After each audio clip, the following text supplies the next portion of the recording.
Hi, today, like the title says, how I make a loop. If you ever watched my channel before, I've got a bunch of loops that I like to make, loop the loops, and I jam to them.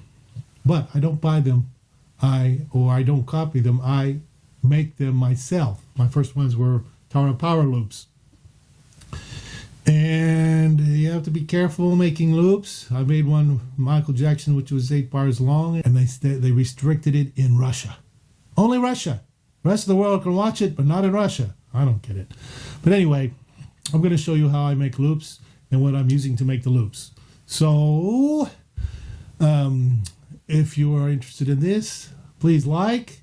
And if I will make more videos about how I do things, especially with this equipment that I bought not too long ago called the Zoom R8. 8-track digital recorder plus. Does a lot of stuff.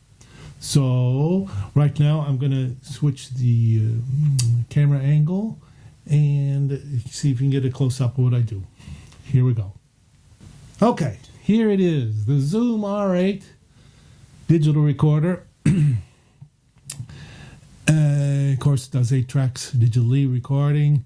You can mix. It's actually not just 8 tracks. You can say do 7 tracks, mix to the 8th tracks, then do 7 more tracks, and mix it, etc., etc. I haven't done that yet. I will in the future. But today I'm just going to focus on how to make a loop. Loop to loop. So I use a stereo Sony microphone, which I got years ago to use on a digital mini disc recording things, and it's still a very good microphone. I am using a Canon EOS R50 camera, and I've had some problems with it.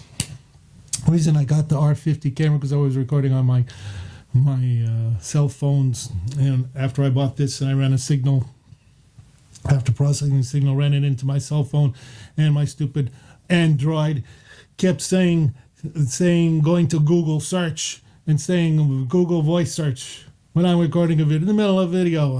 It just got frustrating. I would try and delete it, try and stop the Google search, and then next time I record a video, you keep coming back. Oh, it was horrible.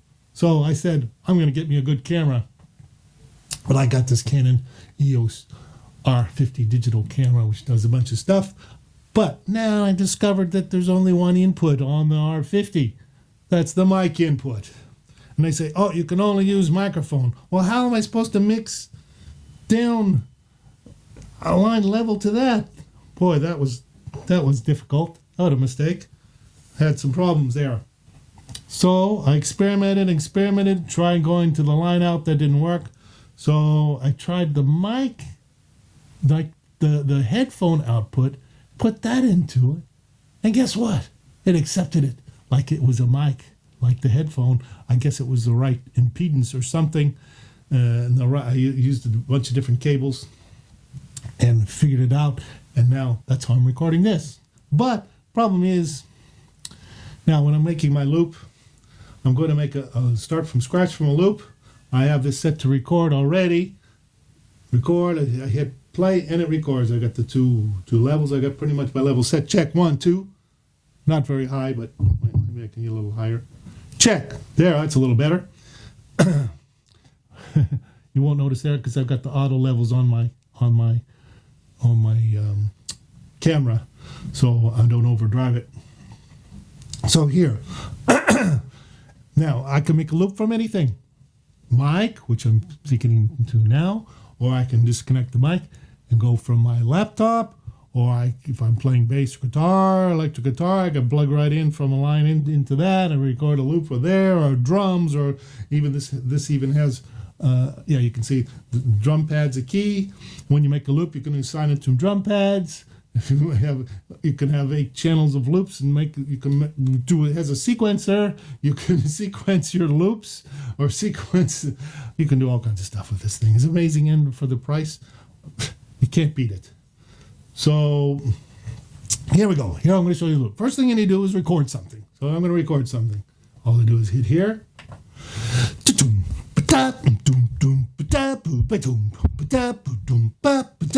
Okay. I recorded something. Hopefully. Let's see. Go back to the beginning. There's me. All right. Moving. Okay. I recorded that with my voice too.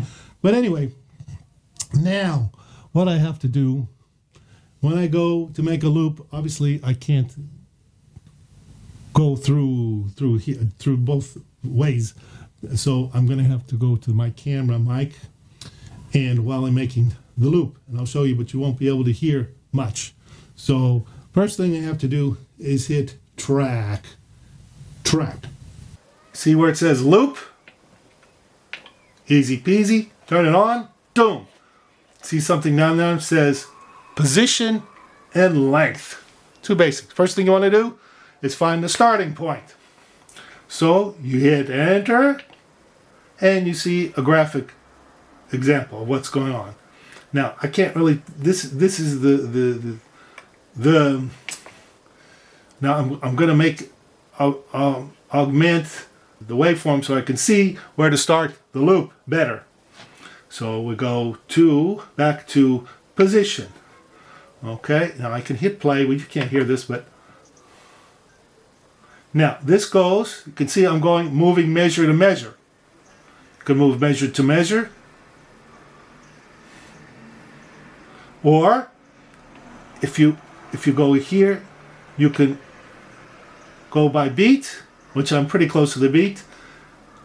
And this is the subbeat.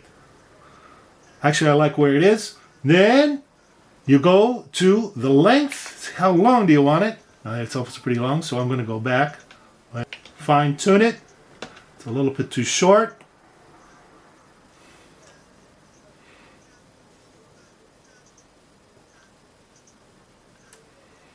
Bear with me just a second.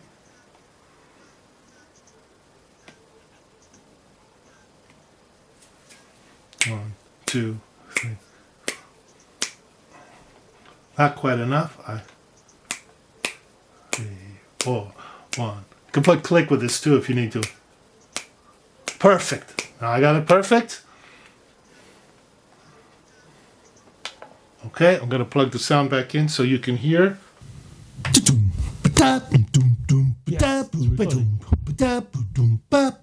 Final product. Final product. Not bad, I must say.